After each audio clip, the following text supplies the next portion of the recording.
and well met, all of you adventurers out there in the multiverse. I am your friendly campaign manager, David Armstrong, welcoming you to Bonus Action, where friends don't let friends adventure alone. If you have not seen our Volume 1, our first season, please watch it now, all available on YouTube. But if you're jumping in here, basically this is a D&D actual play show, and we had so much fun launching the first season with what we like to call odd jobs, where we sent a couple of small groups of the cast out on some like fetch quests, basically. We thought, let's do it again, and also, let's make it holiday style. So I'm going to be joined here as we bridge the gap between Season 1 and Season 2. I am joined by one half of our cast. Please, all of you out there in internet land, we can't hear your applause, but please make some noise for the incomparable Jay Schmidt. Hello, Jay. Hi, everybody. Merry Christmas! Yay! Yes, that's right. It is our Christmas special for all of those who celebrate. And if you don't, happy Toyota-thon. We're a Honda Days family. Oh no, it's just as divisive. Please also welcome the incredible Jerome Young. Hey, what's up, everybody? Merry And Christmas. the inimitable Amanda Nicholas. I've never been described that way. I'm so happy. I read a thesaurus on the way here.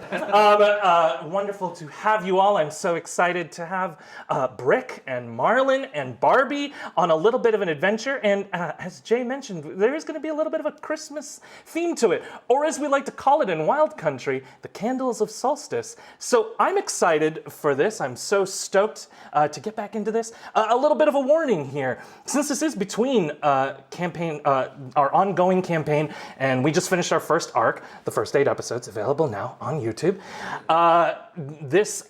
While we won't be advancing the plot proper of that campaign, while we do these, we want to have these kind of be standalone adventures.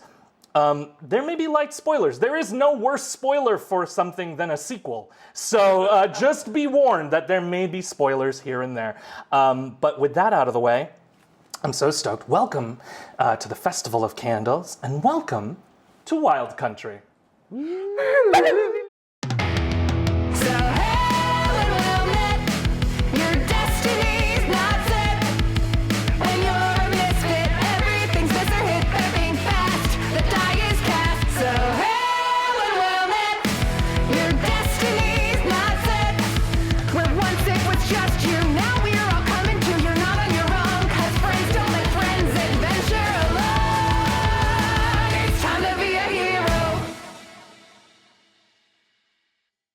The Festival of the Candles of Solstice takes place exactly halfway through the winter season, on the darkest and longest night of the year.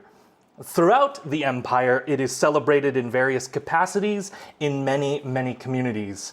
This year, in consequence of actions taken by certain parties, some of this year's autumn harvest was a bit worrisome, as resources were directed toward fortifying city settlements and preparing to move people out of the wildernesses, as dragons began to take to the skies once more.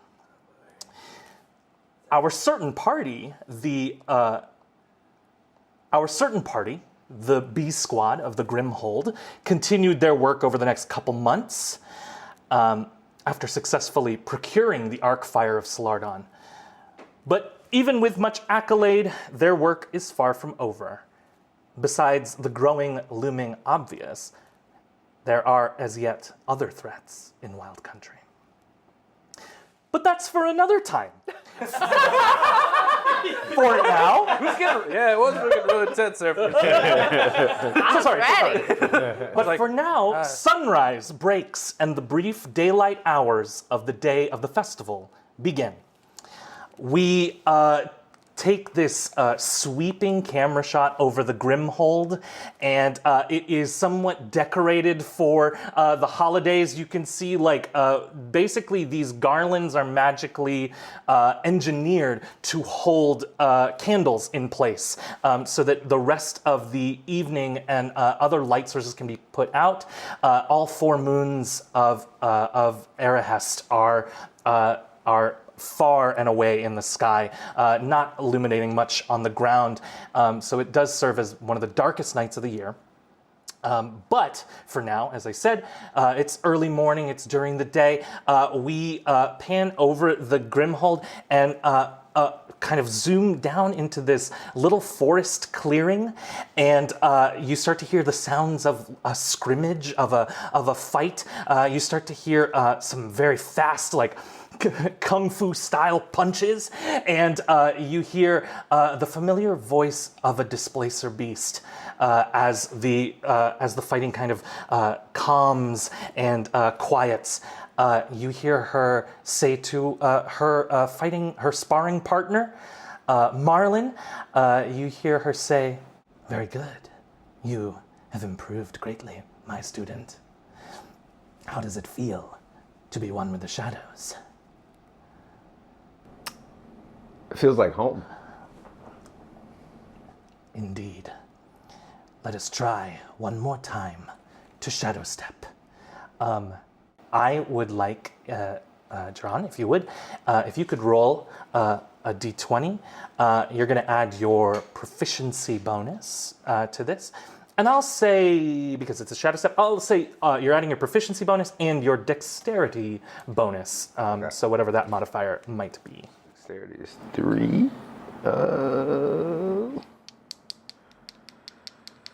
Proficiency probably is at the top. I think. Yeah. Yeah. Oh, okay. Yeah. So cool. So plus 6. 13 plus 6, 19. With a 19, you step back into the canopy of the trees as you nod at Kina, as Kina says, "Show me how home it is for you." She doesn't even finish her sentence as you disappear into the shadows. And she, a little shocked with a 19, she, Marlin? What does Marlin do from the shadows?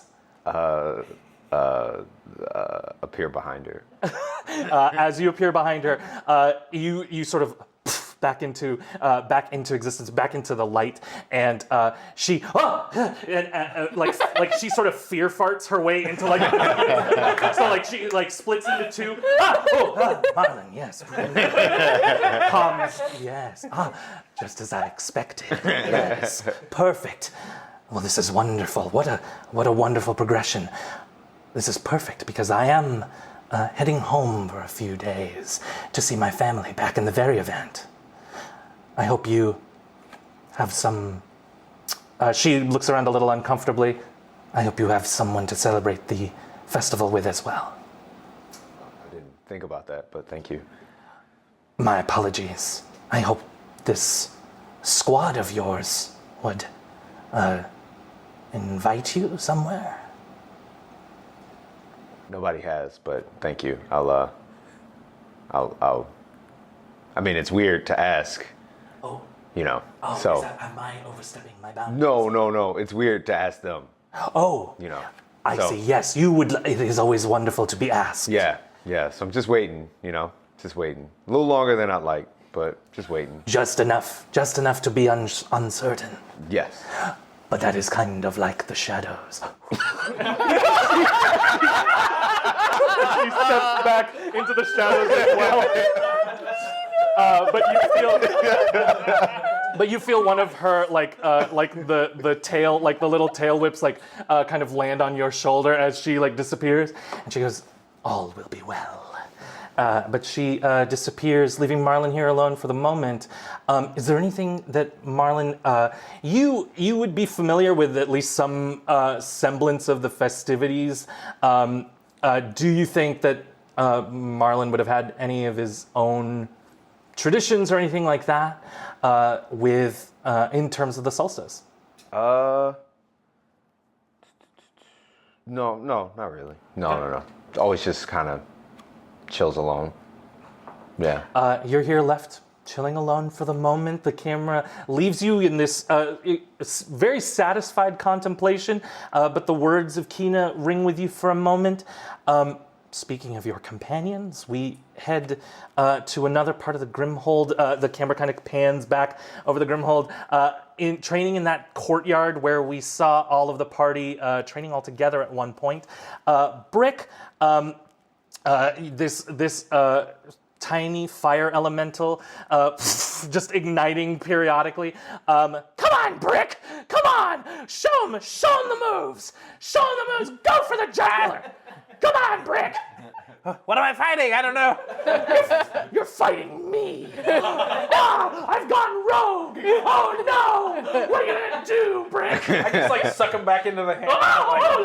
Okay, You gonna chill out for a second? What are we doing here? okay, there was a real flaw in this sparring. Okay. Pretend you can't do that. What will you do if I attack you? You? Yeah, well, yes. But if I was like mind controlled or something. Oh, I would probably tap you on the shoulder and say, I suggest maybe you stop doing that. And then I glow weird, and then you kind of just do it. It's weird. Oh, okay. Brick. Yes? So he can sort of float out of the hammer, not totally, but like he sort of sticks his head out of like a crack in the hammer. Brick. This suggestion magic. Yes? Yeah, you like it? You enjoy it? Well, I mean, I don't ask anyone to do anything untoward or anything. Oh no, of course not. You never. I mean, you're the best. Did you feel like you could? No. Oh, Honestly, Torch, the last time we kind of did something big, it didn't go good. So, suggestion is good. This won't yeah. blow everybody up. Right. The suggestion worked out well, actually. Yeah. Break. Maybe this isn't the right time to say it, but I know part of you feels like maybe you screwed up, but you didn't screw up. Yeah. I mean, that's debatable, but I mean, everything worked out. Yeah. I think Rory was there, and he was very impressive for an intern. All your friends are very impressive. They're really cool, aren't they? They're really great. They're really amazing. I just can't believe I failed them so spectacularly. No, you see him sort of like quiet, like he can tell he's not winning this battle, so he sort of retreats quietly into the hammer. As he does, you're interrupted. You're sort of musing about that, but a figure walks out of the Grimhold, sort of from the blacksmith's like shop area, where you had been making all of the armor and equipment for the original team, but now is kind of looked after by your new apprentice. She is a Calarin or a Kalarin, which is my version of the Azamar or the Azamar. I don't know what you. Yeah. I don't know how you pronounce it actually. That's why I came up with a different name.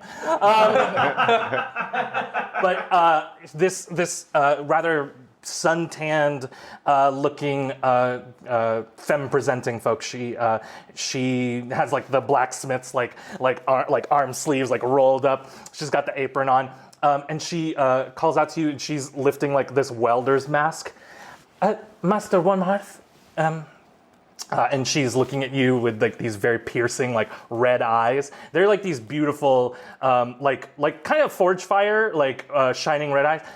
Master Wormhearth, I'm sorry if I'm interrupting your training, but I was wondering if you could take a look at my work and see like if you have any notes. Of course, absolutely. It would be wonderful. What was her name? Her name, I don't think I said it. Her name is Cecile. Cecile. Yeah, Correct. she has a Kalaran name, but it is unpronounceable. So she shortened what she could from it to Cecile. Yeah. And she says, "Oh, thank you, Mr. Wormheart. Absolutely, Sealy. No problem. Did your training go well? Did you learn any?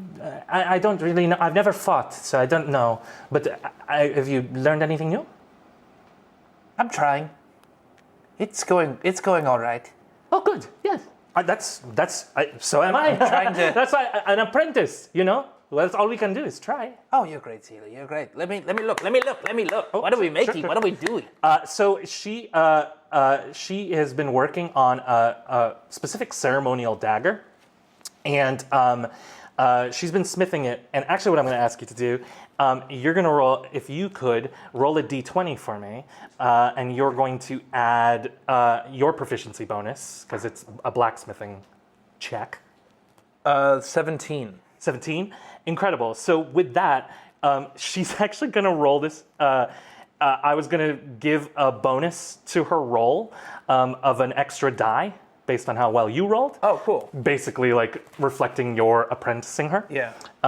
With a 17, she's basically going to roll at advantage because it's another d20. Hell yeah. She also has a +2 for her proficiency bonus. And she rolls a 12 total. So it's a pretty rudimentary dagger. Not a lot of embellishment or filigree on the handle. It's pretty like straightforward. It's with a 12. It's a little bit crooked. But I'll say with that roll of yours, you could tell she's like trying not to be too proud. She's like, yeah, it's not it's not perfect. I know we can always progress and. Well, I mean, honestly, you have the fundamentals are there. I would say this. This is one thing my dad always taught me. Well, first of all, he always would make a joke that you have to, with daggers, you have to make a little place where the curse can live, because every dagger has to be able to have a curse. It was a running joke. A lot of the adventurers would be like, "Oh, all daggers can be cursed." It's a whole. That's not the curse slot. Yes. Yes. Oh, so you know it? I have heard of it. Yes. Okay. Well, I've heard of your father's lessons. You're as good as your father. Oh, well, thank you for saying so. You're so good. That's wonderful. That's wonderful. That's very kind. Thank you. Oh, thank you. My father always told me that's the beauty of blacksmithing, is that if something doesn't come out perfect, there's usually enough heat and enough hammering is probably going to get it there. And if it doesn't, you can just melt it down and start again. That is. Oh, yes.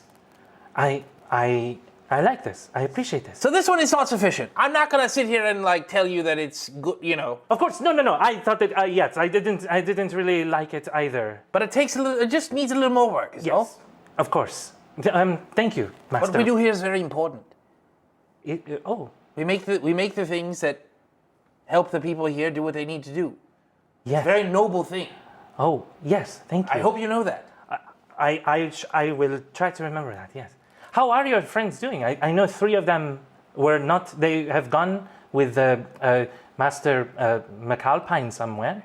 Oh yes. They did not. I mean, of course, I'm just an apprentice. I don't know where they went, but. Well, I think it's the holidays, so it's kind of everything slows down a little bit. But yes. Are you excited? Yes, candles. Yes. Yes. It's my favorite holiday. I love candles. Yes. Oh. I love it. It's my favorite. Do you have it? Okay, this is very important. Do you have a favorite scented candle? That's tough to choose, honestly. Yes. I mean, I have so many different. I know it is like choosing your favorite child. Look, if you're gonna, it changes by the day. Yes. But if you're looking at me right now, I'm gonna tell you cinnamon bun. I'm just gonna tell you cinnamon bun, and that's what it's gonna be. Now, is it too much sometimes? And do you need just like a vanilla bean to kind of like take the edge off? The edge off. Of yes. course. Yeah, of course. Yeah. And we all love fresh linen, but Right. that's not candlelight. You can't have that every day. That's just not it. That's not realistic. No. Fresh linen every day. It's not. It's not. Unless you are magic. You are magic. Yeah. You could have fresh linen every day. Prestidigitation. Oh, I don't think I have that one. Oh, you don't have that one? No. For me, it's mostly Bernie McBurn. That's me. she laughs like very hard, like, fired. Thank you, Master Wormheart. I should probably. I'm so sorry. I should probably get back to work, and I should not distract you. I hope you have some holiday plan. Do you have any plans yet, or? Well, normally I spend it with my mother and father, but I'm not sure that's going to work out or not. Right. I'm not Oh, totally yeah, sure. little far away. Yeah, it's a little far, but I mean, I don't know. That's really up to the universe, as it were. As you turn up to the universe, as if in answer to you, the camera flies away and pans down into the city, actually. And there's like a few outdoor cafe kind of areas just outside of a familiar bar named Marley's, and where Trivia Night is held. And just outside in one of those outdoor corner cafes, we see Barbie. And Barbie, you are sitting across the table, nestled on her shoulder, a gargoyle fast asleep. Madame Landa looks across at you. Wow, this is wonderful. This is a wonderful way to send me off before I have to do busy work on a festival. Oh, you have to work on the festival? I do indeed, I do. Alistair has me taking care of some things while he is with your other three, the Adventure members. Yes, yes, the sad one. Yeah? Mm-hmm. That's Victor. Yeah. The talkative one. Yeah. And the one who took my face.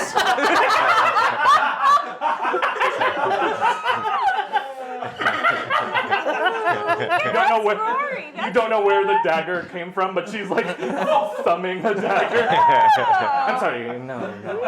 Just kidding. I'm just kidding. He's harmless.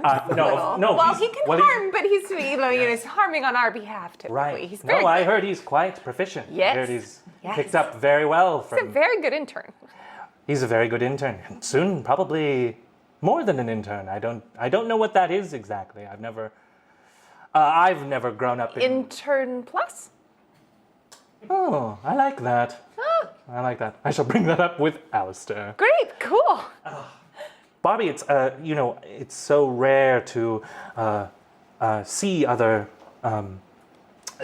orcs, even half, Yeah. like myself, I am as well.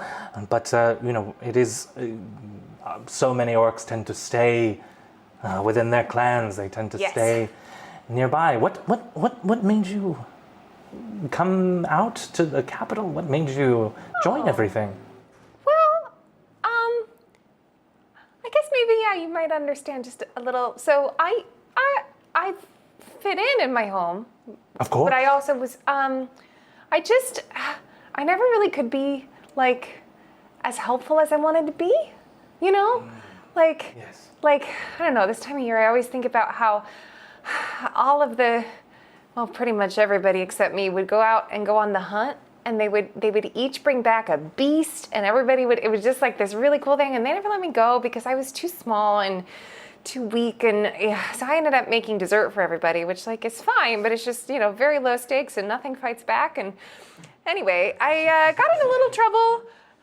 There's some explodey stuff that happened. I don't totally understand it yet, but it made my family a little. Well, they love me, and your surge, the wild surge. Yeah, I got just real mad. I was trying to help, and I just the stupid cart wouldn't, and I helped, but kind of, so I just needed some time away because I've been going through some changes. I see. And people don't change at home. You know what I mean? That's not a thing. Well, when you stay in one place, it's very hard to change. And everybody kind of is the same, and they're all just a little taller than me, Well, I think for what it's worth, that is very admirable of you. And Really? I think it is, I think it reflects a very strong inner strength within you. Oh, so yeah, okay. So I can be innerly strong. Yes. You can be. And that may also lead to being outwardly strong as well. I want to be outwardly strong. I really want to. I really want to be like. I want to go on the hunt. You know. I want to go. I want to make everybody really happy and well fed and taken care of. You know what I mean? Because like there's a lot of stuff out there that just isn't good and might hurt my friends. And I want to. It's wild country for a reason. Yeah, and I'll wild surge in the wild country. And I like that. Punch it. Very good. Actually, Barbie, you may be able to help me with something. Oh, yeah, sure. Anything, please. A small favor.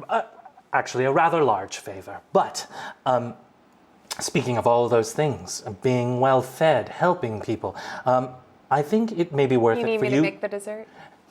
No. My dear, you will not be making any of the food here. Oh. I think it is also important for someone like you to be taken care of once in a while.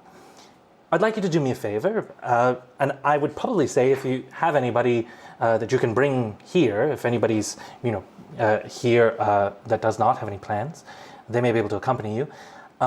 I'm from a little settlement, little north of the Shiverfrost Peaks, on the mainland, and we have a festival there, a specific festival for the candles.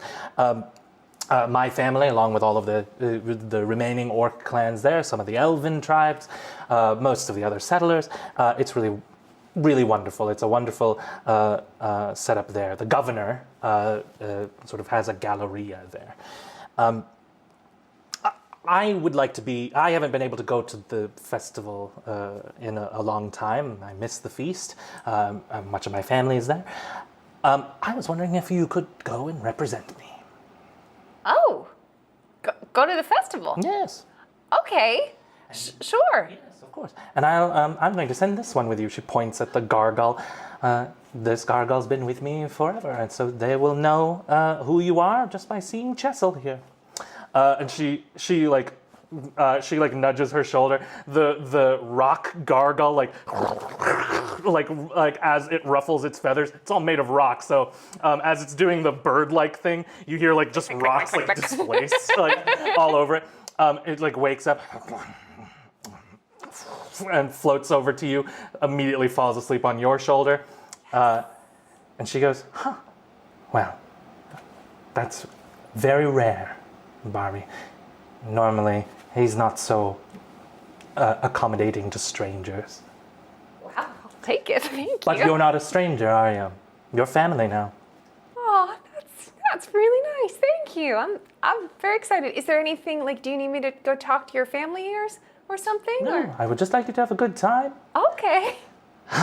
And well, I mean, you know, it is an old adventurer's way.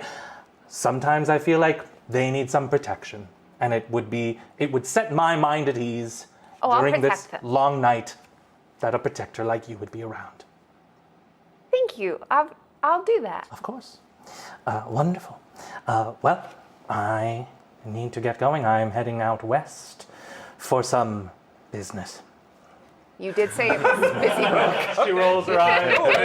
Corporate bureaucracy. But she gets up. There's a moment where it looks like she wants to like hug you or like some sort of physical contact, but she just, and she walks away. Did you say Jessel or Chessel? Chessel. Chessel. Mm-hmm. Thank you for clarifying. I was gonna get it wrong. Yes, Chessel is Madame Landa's gargoyle. And Our new mascot. Yeah. And she's extended the invitation for you to take a couple of friends. It sounds like some friends Brick! may not have any plans. Barbie starts to run because she immediately goes, "Oh no, I can't protect everybody by myself. I need help." I would like to cut over to that. You're all back at the Grimhold, getting ready to leave. What would you like to do? Okay, guys, so we're representing Madame Landa, and we need to just go have a good time, but also we need to protect everybody because apparently they might need protecting. Are there? Is it Can we handle that? People are going to attack the festival? I don't know. Maybe. Or maybe like magic stuff, or maybe, like that's why I was like, oh, I can protect them, but like maybe it'd be good if you guys weren't there, because I'm getting better, but like you guys are really strong and really like that sounds like fun. Really good, right? Okay, good, yeah, okay. Yes, as long as if part of the orders is have fun at a festival, Yes. I'm pretty good at that. Are you? Yes. I'm bad at that. I just spend too much time making cinnamon buns.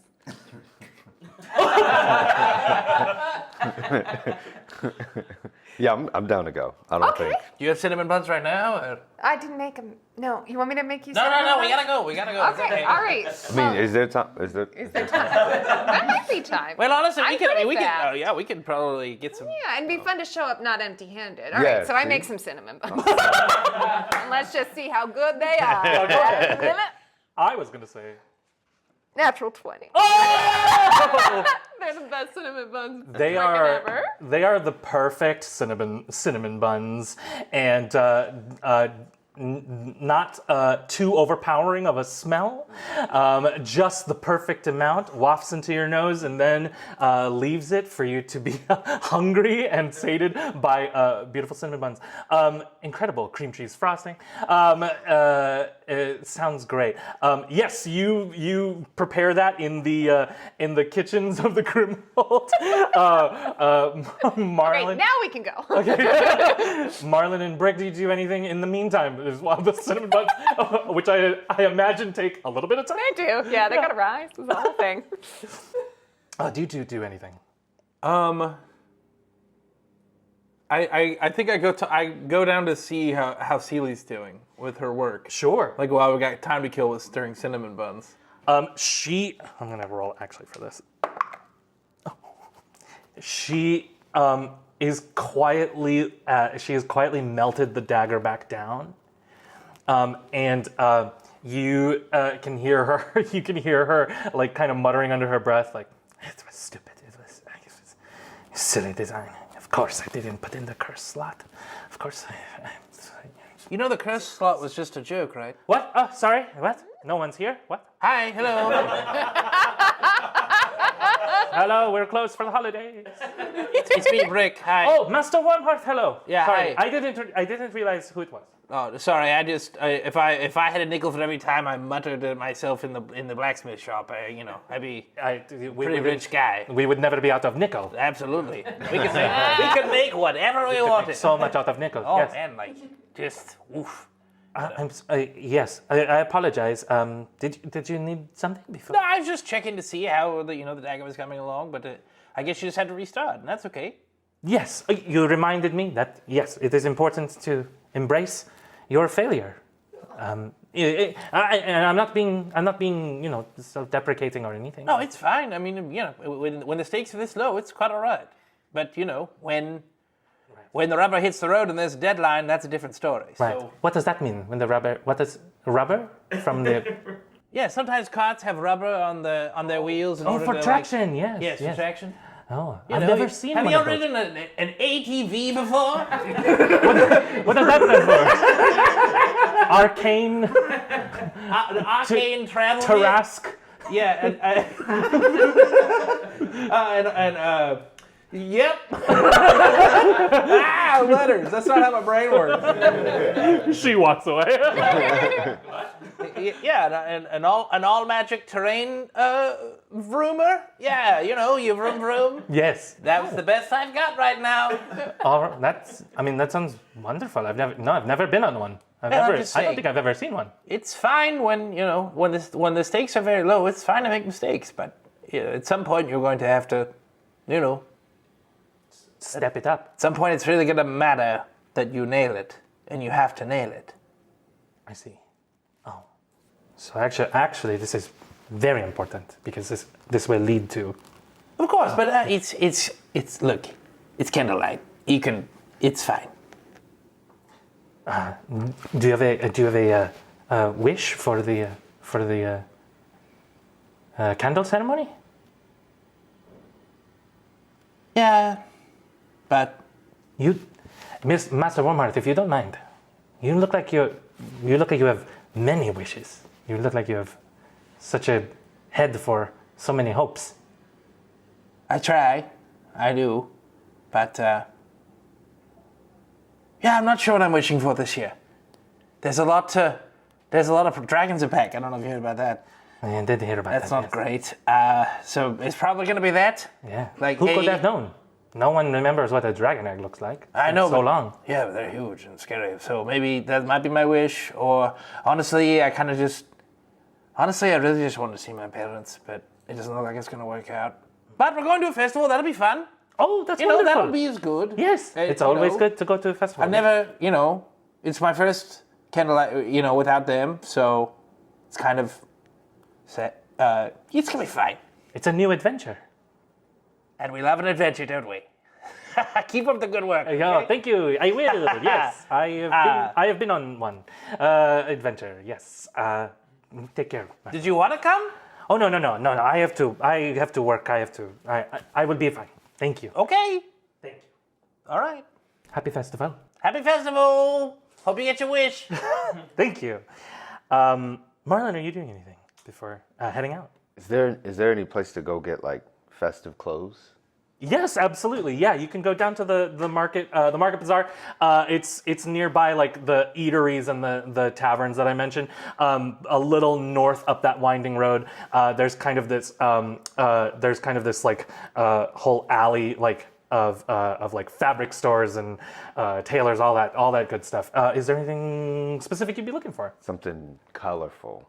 Colorful? Yeah, something colorful. Yeah, incredible. Yeah, you can head into pretty much any of the stores. They're all very happy to help you.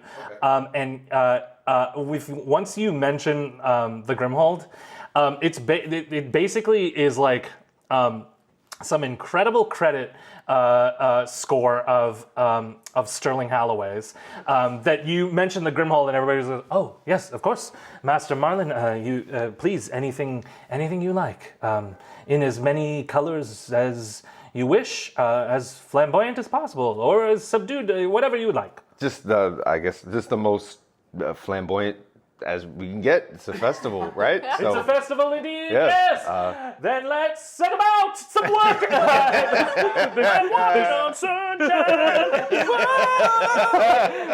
This tailor makes the amazing Technicolor dream coat for Joseph with this extension that like when you spread your arms a certain way, it like peacock feathers out into this gradient of colors.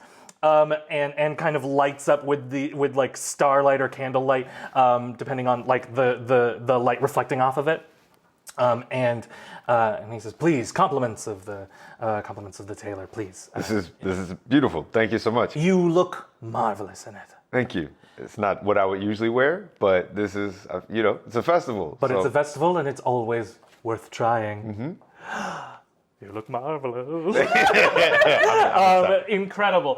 The three of you head north. It's a familiar path for you all already. You've crossed the Shiverfrost once, but you descend pretty quickly from the peaks on the other side onto the wilder mesa, tucked into the little mountain range on the north side of the Shiverfrost. You eventually find a little settlement called. I wrote it down and I didn't memorize it. Madame Landa is from Marba Darnoth. So it looks like. Okay, take it easy. No, I'm kidding.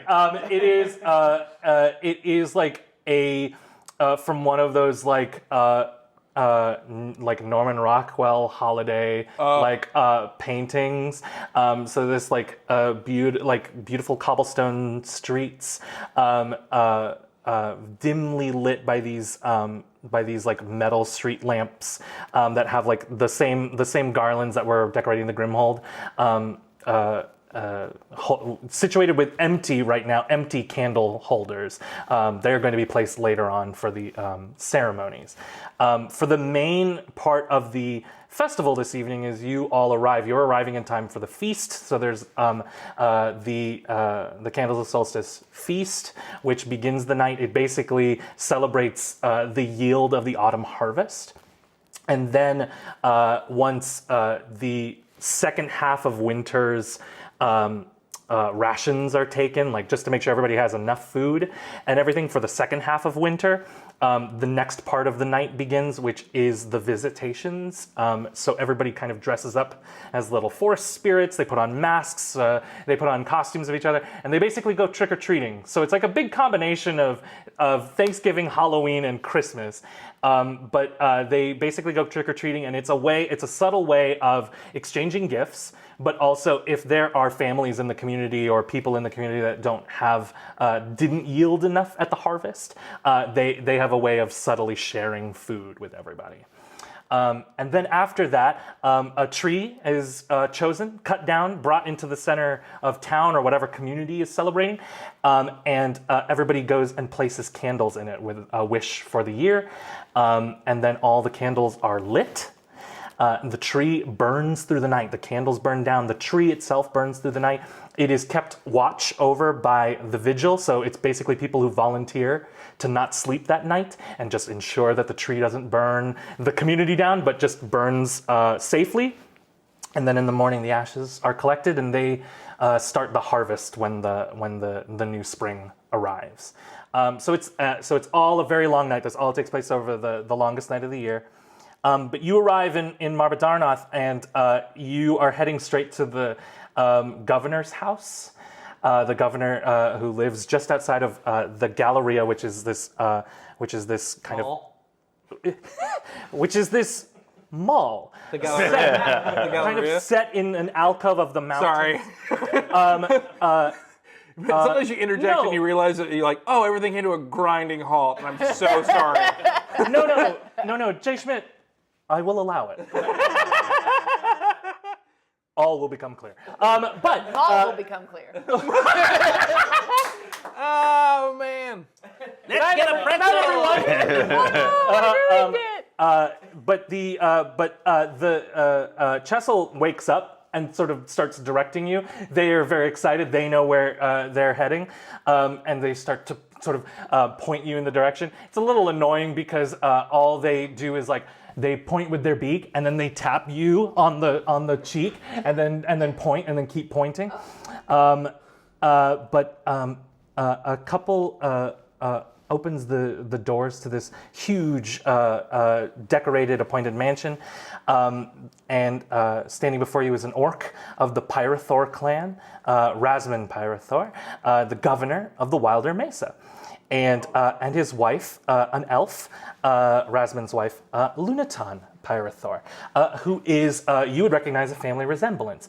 Lunaton looks like Madame Landa. They are sisters. And Rasman sort of welcomes you. Chessel! Wonderful to see you, dear boy. Hello. So sorry. Hi, Nana. Just have to say hello, get my scritches in with this wonderful bird. And you must be the friends of Madame Landa. Yes, hi, I'm Barbie. Oh, Barbie, wonderful to meet you. I'm Governor Pyrothor, but you could call me Raz. Just call me Raz. You are very impressive. Oh, well, thank you. Oh, flattery will get you everywhere. This is my wonderful, beautiful better half, Lunaton. Luna, please, say hi. Don't be shy. Luna just, in like the stoic elvish way, just sort of bows to all of you. Welcome to our home. Thank you. Thank you very much. Thank you for having us. We're so excited to be here. Yes, you hear Raz continues, yes, indeed, it's wonderful to hear. Madame Land has told us.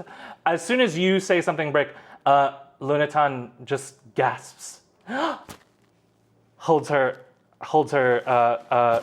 chest. Oh, he is the spitting image of the gifter. I'm sorry, what? You. What is your name, good sir? I'm Barbara Gormharth, the 13th. You may have met my father, Barbara Gormharth the 12th, perhaps. Are you saying I look like him? You called him the Gifter? That's a weird name for my dad. Barbara Wormhearth the 12th. No, it does not ring a bell. But I'm the 13th, so. But you're the 13th. But you look like the Gifter. Doesn't he look like the gifter? And Raz sort of has been talking to you. What? What? Gifter? Oh, you know, I hadn't looked at it before, but yes, my goodness, the beard, the hair, the stature, if you don't mind me saying. I mean, yeah, I did have some cinnamon buns on the way in. No, please! He pulls 2 cinnamon bun like trays from inside the door. Oh, you brought some as well! Yeah. Yours look delicious. He throws his away. He grabs yours. My goodness. And I thought your coat was a lot. Wow. He starts partaking of your cinnamon bun. Children, more cinnamon buns! And you see like several orc like children and a couple of other like other wild folk children run to the door. Yay, cinnamon buns! Thank you. You're welcome. I'll protect you with my life. DM, do I know who the gifter is? The gifter, you as a dwarf with some of the traditions that you've had in your family and amongst the 7 nations. The gifter is a figure amongst ancient peoples of Wild Country.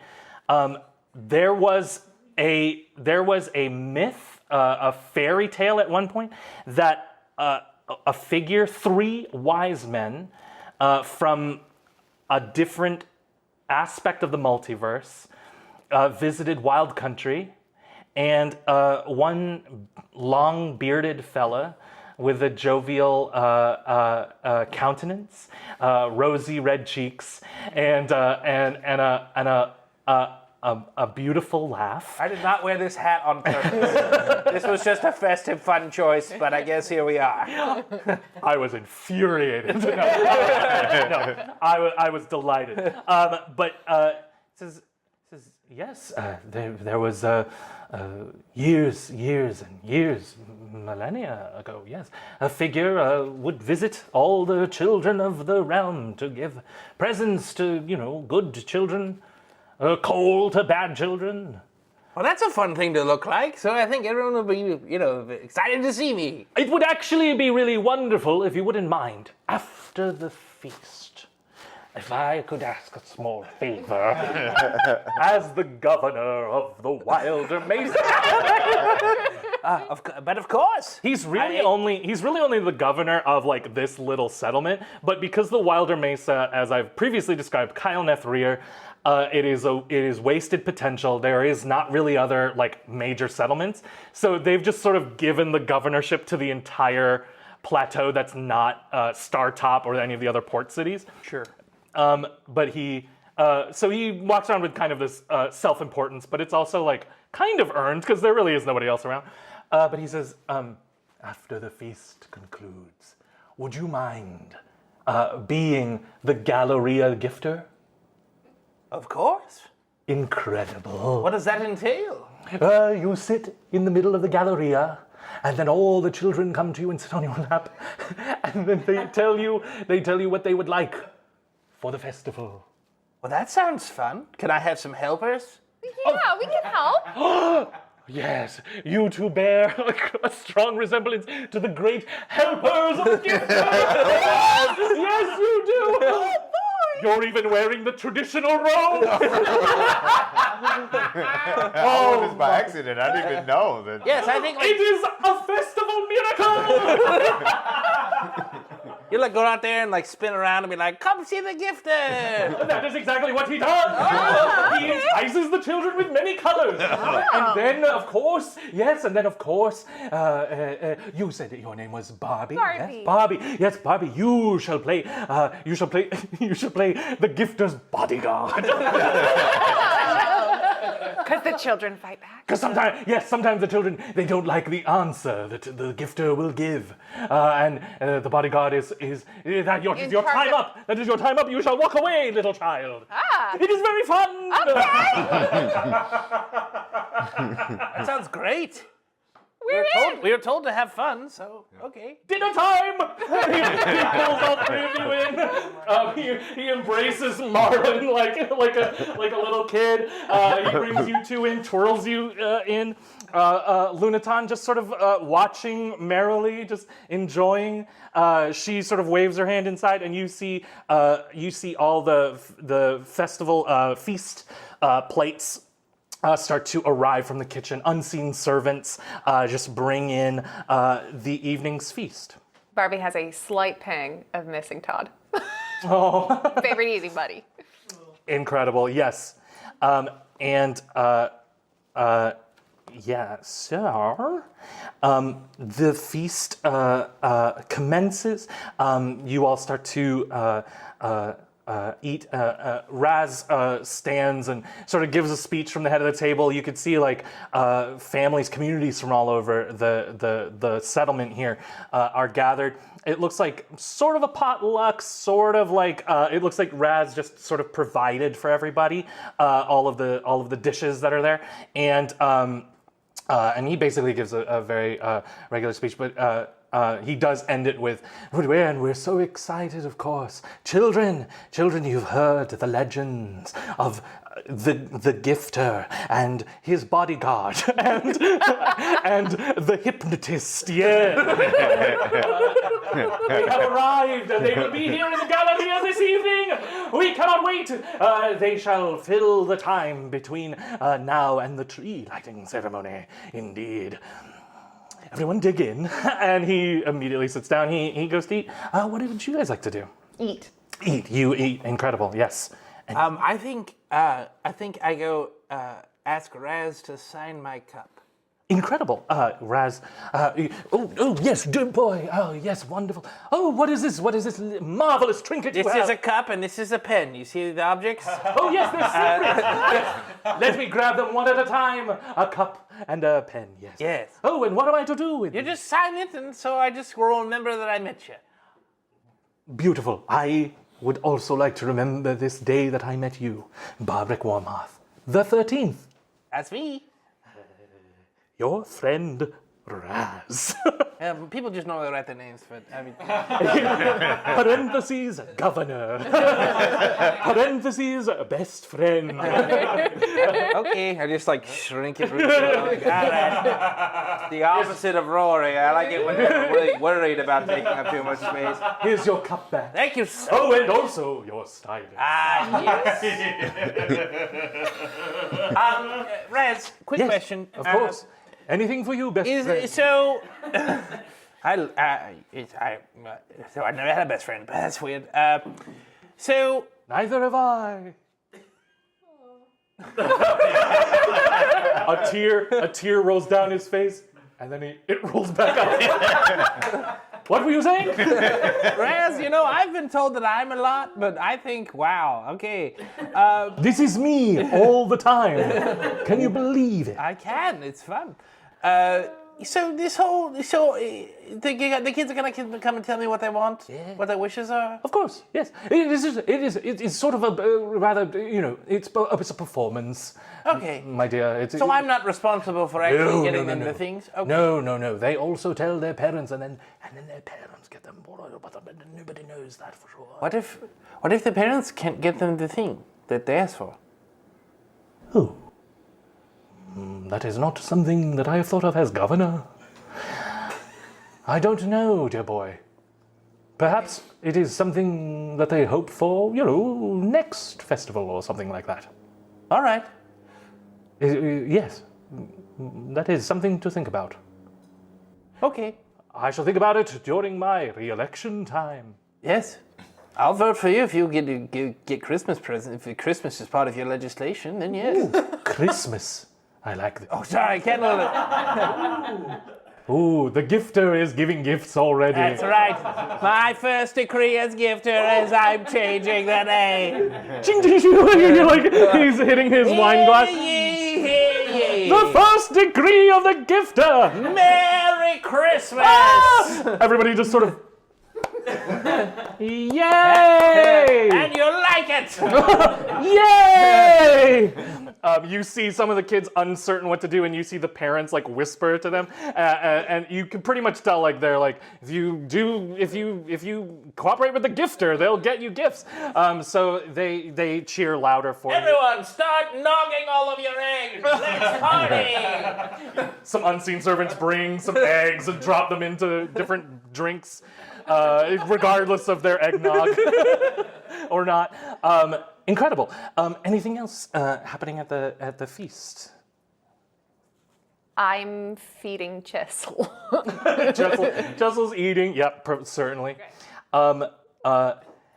Afterwards, you're brought to the Galleria, and we're gonna have to bring out a map for this next part. That's right. We'll be right back. Welcome back. You are. You basically, I'm gonna cut ahead a little bit in time. Since you basically already been explained what's happening. It is a mall Santa setup. You're placed in the center of literally a galleria. You could see like all of these storefronts built into the side of the mountain. That some of them are built out of like reeds, and some of them are built out of a little bit more. Stable, like brick and mortar stores, and the children have like lined up, and I'm gonna say like at this point, like you're about an hour into like whatever routine that you guys have come up with as you make your way through this like row of kids. Yeah, I think I make everyone bow or curtsy to my bodyguard. And then I check them for weapons and then flop them in the lap. Yes, perfect. I spin them around. Like you dance a little with them. Yeah. And then we dance on over to Incredible. the gifter. Yeah, you could see some of the children a little bit overwhelmed. They've never gotten to do this like with the actual gifter in town. So they're like bowing and curtsying like simultaneously. They're like, And then you say, "I love you, hypnotizer." I love you, hypnotizer. Oh They love you. Can you tell? Yeah, I can tell. You really look fabulous. Can Thank I just you. tell you? no! Marvelous. Thank you. It's a little out of my comfort zone, but I was like, you know what the hell? It's well celebration. documented. You are the coolest of all of us. You can pretty much get away with anything. Thank you. I That's appreciate correct. You're it. a trendsetter. Thank you. Yeah. Yeah, trying something Hi, different. child.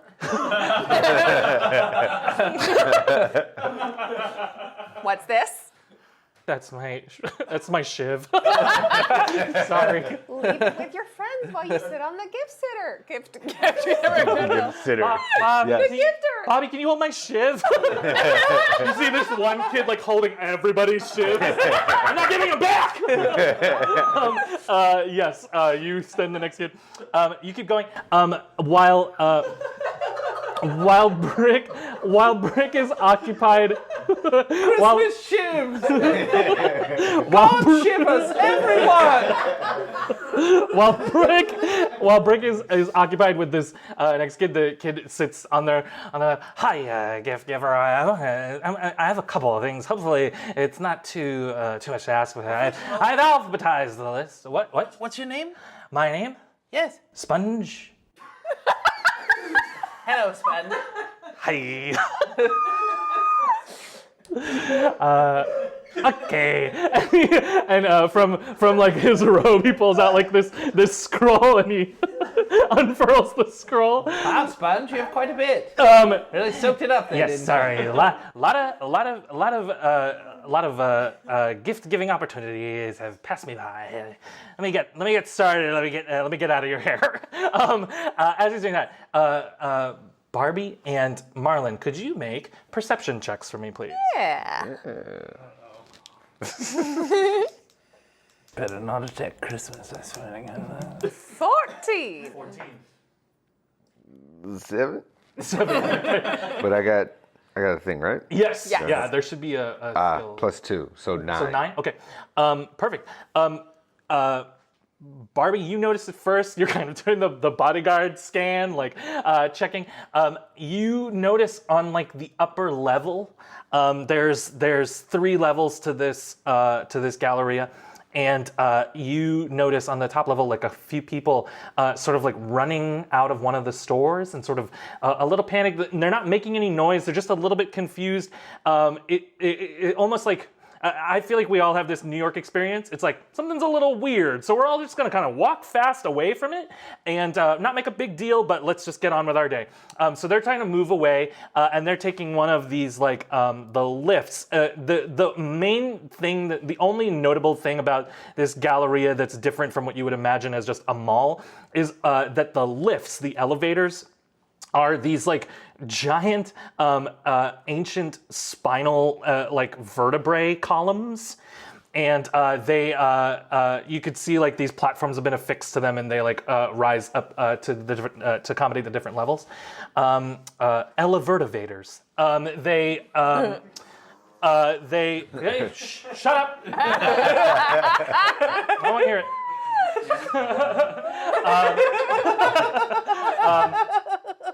But you notice that. I'm gonna say that with a 9, Marlin, you kind of catch it I would say that you notice like Barbie's looking at something. Yeah, I nudge you. Do you two do anything in this moment? Hey, kid, can I borrow those shivs? Bobby, like, Please? you can borrow some of the shivs. Thank you. Very deep voice for a kid. Going through stuff. That's called puberty. My cousin went through that. And I yell over, and what do you say to the hypnotizer? Thank you, hypnotist. Oh, I love you, hypnotist. there we go. Love you too, kid. You have some of the shivs with you? Or you... So I grab some of the shivs Great. and I say, hey, psst, Brick, let's take a second. There's something afoot. I'm not sure that the Christmas cheer can really just take a lunch break. Everyone, we're going to take 2 Everyone, 20 minutes. it is the ceremonial Christmas time lunch break. Just everyone go nog your eggs and we'll be back. Just hold tight. What's going on? What? Just come with me to the elevator. There's a lot of more kids. We got a whole thing. No, your lap will be back. Okay. And I start to hoof it. Well, all right. As you're heading towards the elevertivator, you and Marlin step onto one, and Brick, a hand like grabs yours, like a tiny child's hand like grabs yours. Mr. Gift Giver? Yes, hello, what is your name? You turn, and this child with incredibly long, dark hair looks up at you with these piercing yellow eyes. You can't see the color of their skin under all of the hair that is like obscuring their face and features. And the voice that had said, Mr. Gift Giver, is not the same voice that says, I want to tell you what I want for the festival. Okay. What would you like? I want to watch the world end. Brick, you coming? Hold on a sec.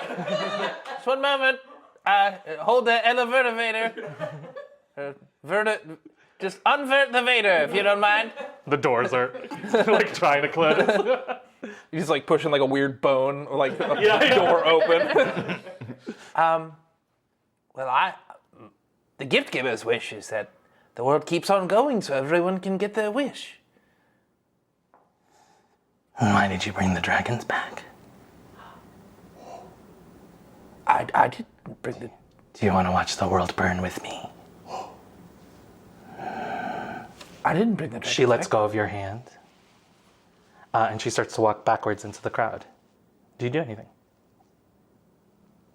I think I follow after her. But what do you mean I brought the dragons back? What do you mean? You follow after her. Yeah. Incredible. I'm gonna have you make a perception check. She's gonna basically make a check to like hide in the crowd and disappear from your sight.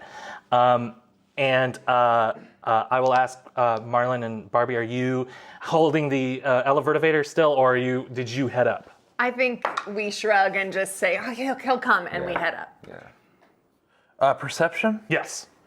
It's a 13, 14. 14. You see a very strange thing as she steps backwards into the crowd. Her likeness jumps to different people in the crowd. So like for a moment, this like just random lady turns into this girl looking at you, and then another one. As soon as you like start to walk that way to that person, this like other random kid turns and just is waving at you. This little girl like looking out from under her hair, and she keeps disappearing and moving around further and further into the crowd. She's leading you away. Are you continuing to follow? I think Brick is kind of overwhelmed, but clearly something's not right. Sure. Do you think you stop? I think I stop and I just yell, I didn't bring the dragons back! It's lost in the crowd as you yell that. Normally it would be one of those moments where the rest of the crowd like stops talking. It's like, what the hell does that mean? But a scream comes out from the third level as the elevator doors open. You see a crowd running towards the doors. Get out of the way! Get out of the way! There's a thing. It's eating everything. It's gonna eat us all. And you see like crowd like put. What? you see as they say what, they're like pulling you two out of the elevator and getting onto the elevator themselves. And you hear the same scream after just a loud scream. That same voice goes, "Everybody run!" And everybody just without like a second thought starts to panic and is immediately like grabbing smaller like bodies to like get them out of the way. As you hear something coming out of one of the stores on the top floor, actually here in the food court. I'm gonna need you three to roll a niche, please. How many flights did they go up in the vertivator? If they went all the way to where the source of the scream was, they are going up to the third floor, which is 40 feet up. Isn't 3 stories 30 feet?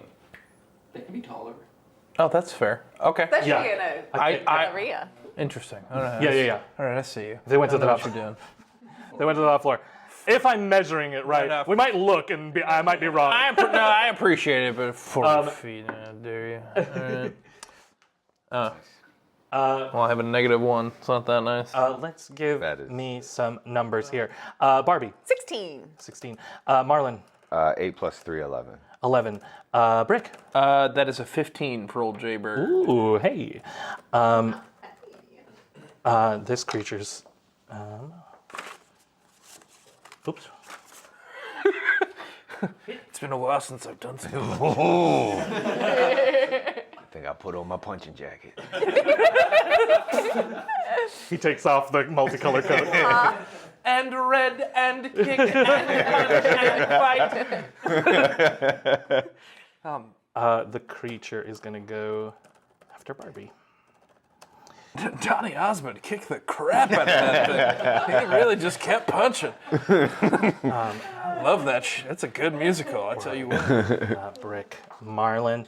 As the screams ring out, you are all faced Oh my with gosh. the Galleria. Hold on, wait. Cheese! Hold on, wait. Inbred recrust. I'm sorry, Hunter's Mark? Yeah. Instead of a certain thing with a target. Bed Bath and Beyond. All right, Barbie. Marlin, you took the center elevator.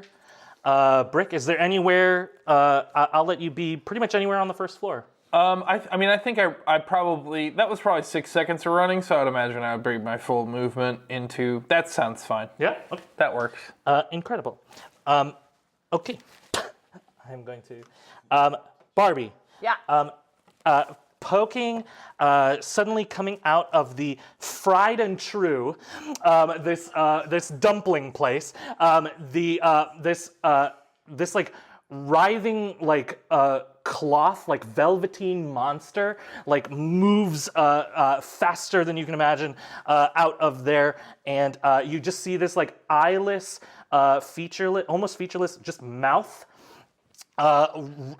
writhing towards you, and the creature just lets out this as that appears. Should we fix David's shot for him to stand? Incredible. Initiative is rolled. The creature rushes out. You hear more screams as people are evacuating. For the first 2 rounds of combat, while people are evacuating, everywhere you are all moving is difficult terrain. So your movement is going to be halved. Unless you take an action to dash. Or Marlin, you can step of the wind if you would like. You see like someone behind you, Marlin and Barbie, from We Aim to Cheese. You see them like duck down as they like drop the hot fondue pot that they are holding. They just go, the consumer. Barbie, you are first. Yay! All right. Well, you're not my friend Todd. And I rage. It's not Todd at all. So I'm gonna roll my d8 for what wild magic thing will happen. I think this is when I haven't done this before. Okay.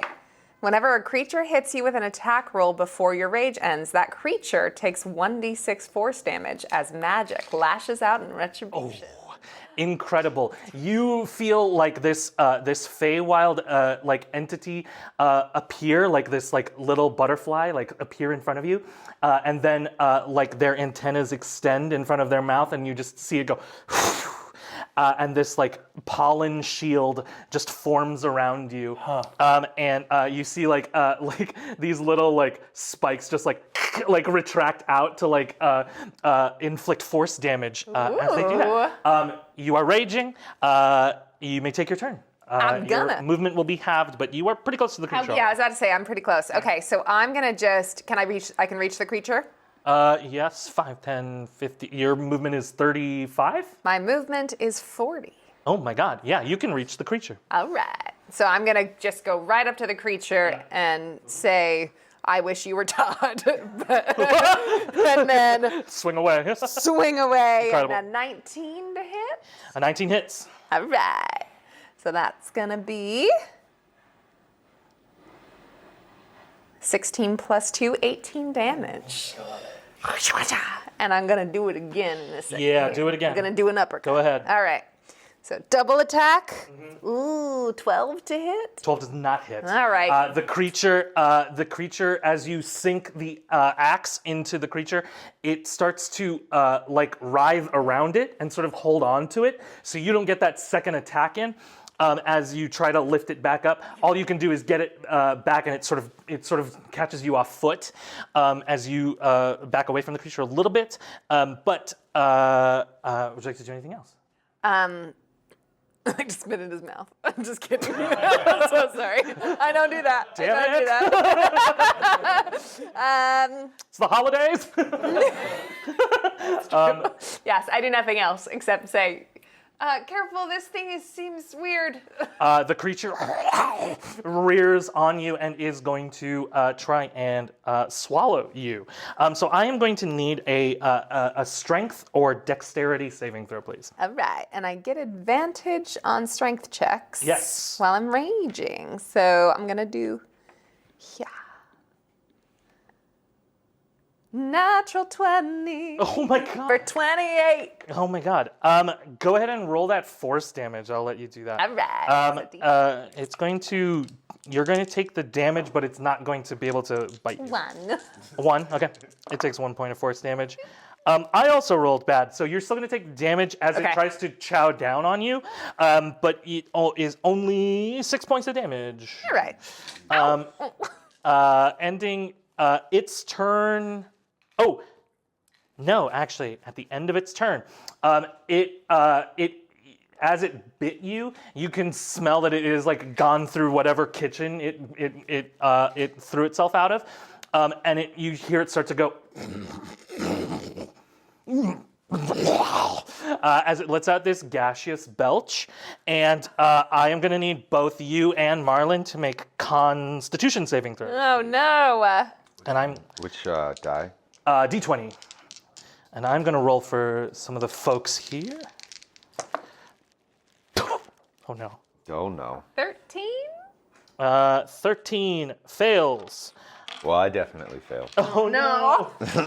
Both of you on a fail take 9 points of poison damage as the gas emits over this area here. That's going to dissipate by the end of the turn, which is now. It ends its turn. Brick. You see the creature sort of appear over the balcony from where you are. When you turn back for a moment, the child has now fully disappeared. You don't see them anywhere. You see a bunch of people running and trying to escape past you. What would you like to do? So I can see I can see that thing. You could see, like, you would probably, from your perspective, you would be seeing, like, its head, and you could see it, like, trying to, like, attack Barbie. When it tried to bite down, you can see it rear back. So it's visible here, yeah. Okay. Great. Brick steals himself for a second. I think I would take about, like, 10 feet forward. Cool. And the whole time, Brick's been like, oh, I didn't summon. And I cast. He hesitates for a second, and I think he, as a free action, I just say, Torch, just help me protect my friends, please. Just let's do this right this time. And I cast Fireball. Okay. It's gonna make a dexterity save. Just for point of order, Yes. I am going to. I would in fiction. Brick is focusing so hard on this spell in order to not hurt anyone else with this spell that I use meta magic to heighten the spell, which I will use 3 of my sorcery points to grant him disadvantage on his save on this spell. Okay. Rolling with disadvantage. He does not have a great dex save, so this is pretty good. Natural 1. Go ahead and roll your damage. Cool. That is. I'm just gonna roll it on here because I don't think we have enough d6 at this table. Do it. Yeah. Do what you need to do. Do Great. what you need to do. What you wanna do? That is 32 points of fire damage. The fireball, you send it up, and you send it up onto the 3rd floor. Torch goes, we're doing it right this time. The fireball kind of goes into the creature's mouth. It sort of disappears. And you see the creature, and it starts to steam like it just consumed the fireball as it blows up. Parts of the creature scatter and like hit the wall. It's a large creature, so it's like immediately like whatever this like cloth-like skin fabric that it has writhing over it, like immediately covers these wounds. But you could see like a bunch of stuff has hit the wall. You hear the fondue people, like, my fondue! No, not again! But ending. Do you want to do anything else with your turn? No, You're gonna stay there. I think that's all the movement I have too. If it's all terrain, so. Can you? I'm going to. Actually, no. I have 5 more feet. I move 5 feet closer to the elevator. 5 feet closer to the elevator. Cool. Great. Vroom, vroom. Conjure ATV. That's the next one. Marlin, it's your turn. All right. First things first, I'm gonna take off my jacket and I'm gonna fold it. Yes. Folding's a free action. and then store it and throw it into inbred recrust. And a guy catches it between two pieces of toast. And he goes, "You can trust me."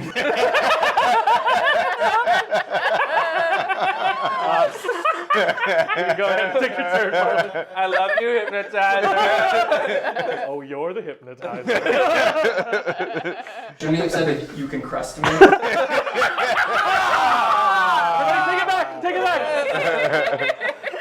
Ian saying it right.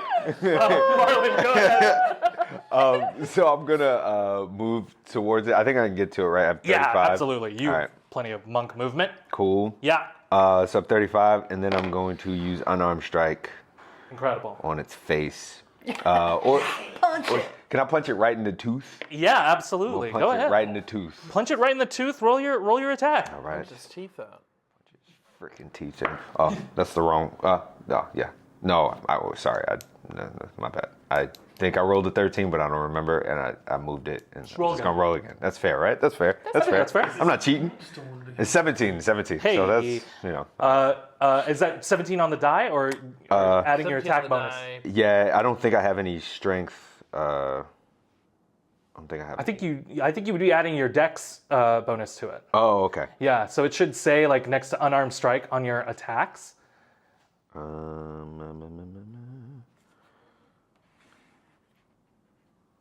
Yeah, it'll say like plus. I'll have like this little modifier. Do you see like it's like unarmed strike +8? Oh, okay. So to plus hit. 6. Yeah, there you yeah. go. So So it's 23. 23, yeah. 23 definitely hits. Go ahead and roll damage for it.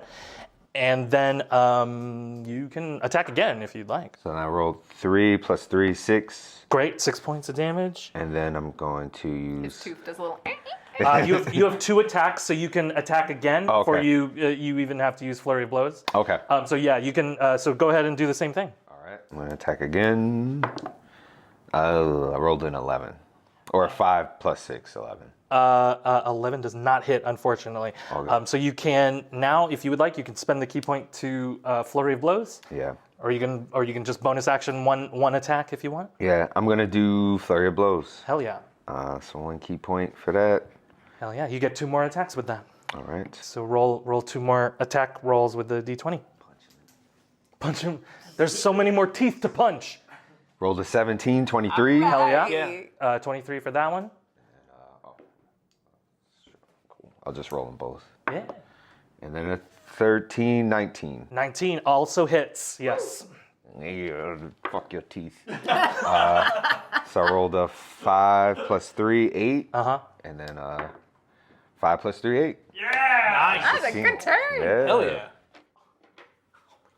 Okay, great. Yeah, a couple of the teeth. You punch a couple of the teeth, and how like soft and viscous this creature looks. The teeth are incredibly solid, but for a gnome monk who has trained their whole life with bare fisticuffs combat, you punch, and it is like punching sand. The teeth shatter. Writhes in pain.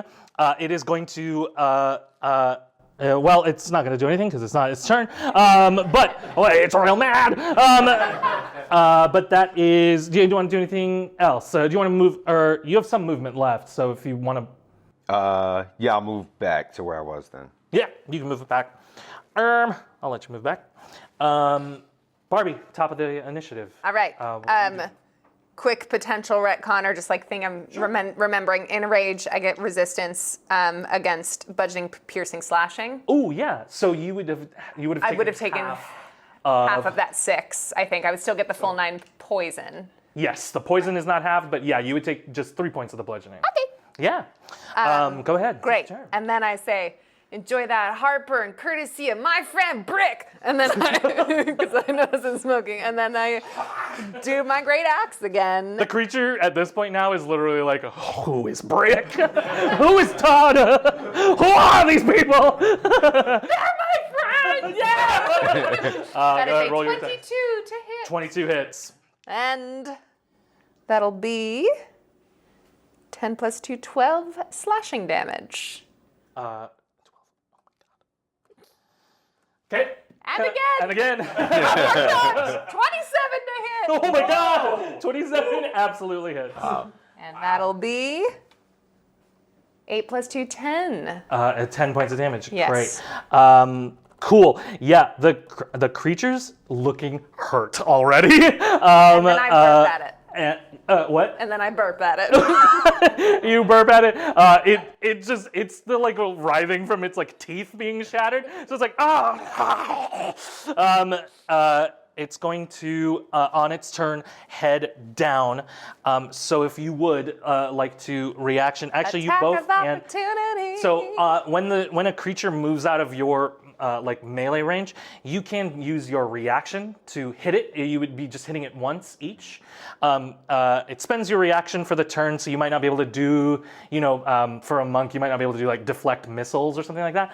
But it doesn't seem to have any like projectiles or anything. So, if you would both like to take the opportunity attacks, you can. 16 hit? 16 does not hit. Boo. Then I miss. You can go ahead and roll your attack if you would like, Marlin. 14 plus 6, 20. 20 hits. So you can roll damage for that one. Just 1 plus 3, 4. 4. Incredible. Every bit helps. The creature moves down there on its turn, and it is going to move. It should be able to reach Brick. Oh boy. Brick, it is going to attempt to swallow you. So if you could make a strength or dexterity saving throw, please. Strength or dex? Yes. Strength check. Saving throw. Or Sorry. strength saving throw. Yeah. That's a 19. Ooh, a 19 saves. So Strong boy. you're just taking the bludgeoning damage from it basically trying to like just bite you, but you are not swallowed. So you take 8 points of bludgeoning damage. All right. The creature bites down around you, and you sort of swing the Labor's Melody at it, and it pulls back. You like hit its exposed tooth, like nerves, and it backs off of you. That is its turn. Brick, it is your turn. All right, I have 2 specific choices that I'd like to do, and I don't really know. Well, there's also a third option. Oh. Definitely choose the second one. Always go B. Do you want me to choose the second one? Yes. Okay. Great. Happy holidays, everyone. Brick, I'll tell you all 3 later if you want to know. Please. That's what happens when I'm a spellcaster. There's just too many options. Sometimes I've realized while taping this, like watching back, I was like, oh man, when I get really thinking, I look like dead. Hello, darkness, my old friend. I'm Brick as a free action. I imagine that I have some kind of big sack. Yeah. I imagine Brick puts his sack down and he's as a free action says, "I've got a gift for you." And I reach my hand into the sack and cast Flaming Sphere. Okay. And then as my bonus action, I move it. Mime as if I'm pulling it out of the bag and move it towards the consumer. Yes, the flaming sphere, as I recall, is quite slow moving. So I imagine you kind of do the movement very quickly. I can move it 30 feet. Oh, that moves actually really fast. I don't know what I was thinking of. Yes. So what do I roll something or? Okay. As a bonus action, you can move the sphere up to 30 feet. If you ram the sphere into a creature, that creature must make the saving throw against the sphere's damage. Incredible. It's a dexterity saving throw. He sucks. And I move it right into its mouth. He sucks at dexterity. This thing. You said sucks a dicks. Yeah. Sorry. I also just initially said he sucks. I was like, this sucks. That is a 7. So you can go ahead and roll full damage on. That flaming is sphere. 2d6 fire damage. Okay. All right, here comes the boom. And that is 9 points of fire damage. And if it starts its turn in range of this, it will also have to make that check again. Jeez, it is probably going to have to make that. Yeah. And I am now concentrating on Flaming Sphere. Incredible. It is going to do... Oh, I forgot to do it here. I'm going to let it do it here because I think it can. It's going to do another gaseous belch. From here, you see as you're hitting it, the flaming sphere just gives it more heartburn, and it just... And I'm going to need you to make a Constitution saving throw for me, please. Awesome. Does my advantage against poison? I resist poison, so I guess I have advantage against poison. You resist poison damage, so it won't help you on the con save. But what it's going to do is going to have the poison damage that it's going to. Oh, okay. Yeah. Okay. Cool.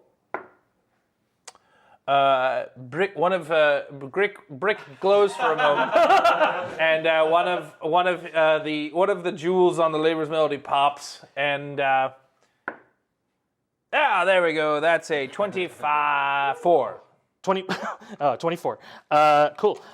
So with a 24, you save. So it is 12 points of damage. You saved, so that's 6. You're resistant, so it's 3. Great.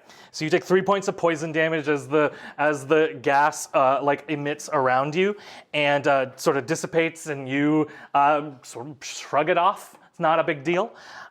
Ending your turn in that gas cloud, though, Marlin, it is your turn. How far away from me is he right now? So you're still close to its tail. Okay. So you can hit there, but if you want to get down to his face, you'd have to get down. I think I said 40 feet. Mm-hmm. Yeah. Yeah. You can go hit that butt though. I can hit that butt. Punch the butt. Yeah. I can hit that butt. Or I could jump down there. You can. Yeah, you can do that too. Pretty badass. Yeah, pretty cool. You want to be cool? It would be cool. The bread guy comes back up. You want to be cool, right?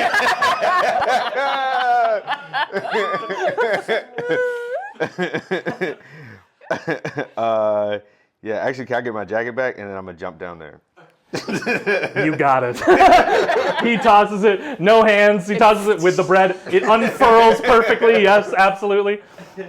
Doctor Strange style as you're falling. It Oh yeah. Rick downstairs is like, is he doing something cool? It sounds like he's doing something cool. Barbie goes, wow. So freaking cool. I love you, hypnotizer. Yes, you can do that. Cool. And then I'm gonna punch him. Incredible. You it's what is it? 5 times your monk level, so it's 20 points of fall damage that you mitigate as you come back down. Go ahead and roll your attacks as you're falling. That was bad. Okay. So only 3 on that one. That doesn't hit. And then 20. So 26 for the second one. Natural 20? Yeah, nat 20. That's crit. We celebrate those. So, nat 20, with a nat 20, you're going to roll, you can either roll your damage die and then double whatever that total is, so just the number on the die, or you can roll double your die if you want. So 2d6, I think, is your for it. Yeah. Yeah, thank you. Do it. Ooh, this I know, right? is so heavy. Oh, yeah, 2 5s. So 10 plus your 3 is 13. yeah, thank you. Heck yeah. He got another one! Box. Marlin. Oh my God. Josh, this is so long. I think it's time you find a new livelihood, as in you will no longer be lively because you will not be alive because you will be dead. Marlin, what does the last moments of this creature's life look like? So Marlin, on his way down, Yes. actually punches into him Yes. on the way down, and then the creature goes, "Ah," and it contracts a little bit, and then it fucking goes, ah, and then it explodes. Perfect. All over the jacket. like a water balloon in slow motion. Just If only Brick knew prestidigitation. Again, mostly fire stuff. slow motion. The creature. I've hit everything. Is destroyed. It starts to as it's being destroyed, as it's exploding. You see it start to burp everything up that it had consumed. The creature was not consuming things. The reason it was poison damage and not acid damage is that it has no stomach acids. It's not digesting anything. It's just hoarding everything like a consumer would. Hear that, everybody? Stuff starts coming out. You see like fondue pots come back. You see like dumpling plates come back. You see a couple things come back. First of all, you see a tree, a perfectly situated tree. Barbie flies down with her boots to join the party. And then the other thing, the last thing, rolling out, a living person rolls out in this kind of like red velvet robe, this kind of heavier set gentleman. Rolls out, rosy cheeks, a white curly beard, and just goes, "Whoa, whoa, whoa, whoa, whoa! What a trip! I am so late for Christmas, but you've all been wonderful." And he taps the side of his nose, and then a magic sack appears from nowhere, from hammer space, that he pulls out, and he gives you some perfectly wrapped gifts, hands them. Barbrick, you've been a very good boy. Thank you. Marlin, you have also been a good boy. In addition to the friends that you have made, please accept this gift. Also, prestidigitation! he cleans the cloak, flourishes it. It's even brighter and more technicolor than before. Yeah, that's very useful. I should probably get that. That's really handy. And then he gives one more to Barbie. Barbie. Hi, Barbie. Hi. Wonderful to meet you. And he gives you a gift. You've been a very good person this year. And every year. Oh, oh, oh, oh. And he touches the side of his nose again. He says, I've got to get back to my part of the multiverse. He rises up on one of the elevators, but the sack inflates like Mary Poppins style, and he just floats away. He says, "Goodbye, take care of each other, and Merry Christmas." Wait, why is this the only time I've ever gotten a gift? Oh no, the connection's bad. Oh, I'm going into a tunnel.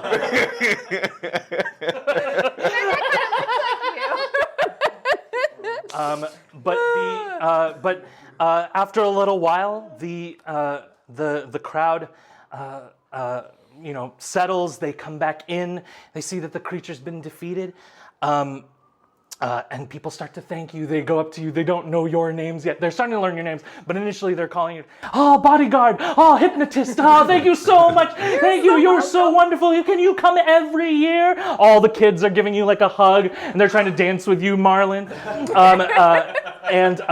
A few people also, they go to you, Brick, and you see the rest of the Galleria, the lights dim. Torch comes out of the Labor's Melody. Brick. And he points at the tree. "I got one more job to do, buddy." I cast dancing lights. And he floats very peacefully, as opposed to like the fireball. He instead of skydiving towards it, he floats and dances towards the tree, and the dancing lights illuminate the tree here in the darkness. And you all stand vigil. You've all sort of inadvertently become just the talk of the town as they all celebrate with you. You hear a couple of the kids say, "This has been has been the best festival of candles ever. Thank you. Thank you, gifter. Thank you, bodyguard. I love you, hypnotist. And I think we'll go ahead and end there. That's the holidays for you. Thank you, Jay Schmidt. Thank you, Jerron Young. Thank you, Amanda Nicholas, for joining me. We'll see you all next time on Bonus Action. Happy holidays, and good night, Wild Country. Wait, before we're done. Please. Before we're done. Because it's Christmas, or the Christmas episode rather. It's November. But Spoiler alert. we got you a little something for being our What? DM and being wonderful. No, what? We got this at Comic-Con. We got a little. It's just a little something from us to you. Thank you, guys. Oh my. We don't know if you already have these or not, but Oh, Everyone's like, yo, yeah. oh my God. They're so cool. they're conditioned. the rings. condition rings, but they're, oh my God, they're like, they're Yeah. Yeah, they're metal. like the nice kind. Yeah. Holy shit. Merry Thank you Christmas. so much. Thank you, guys. This is the best. My heart has grown 3 sizes today. Thank you so much for joining us. Thank you for the gift. We'll see you next time. Good night, everybody.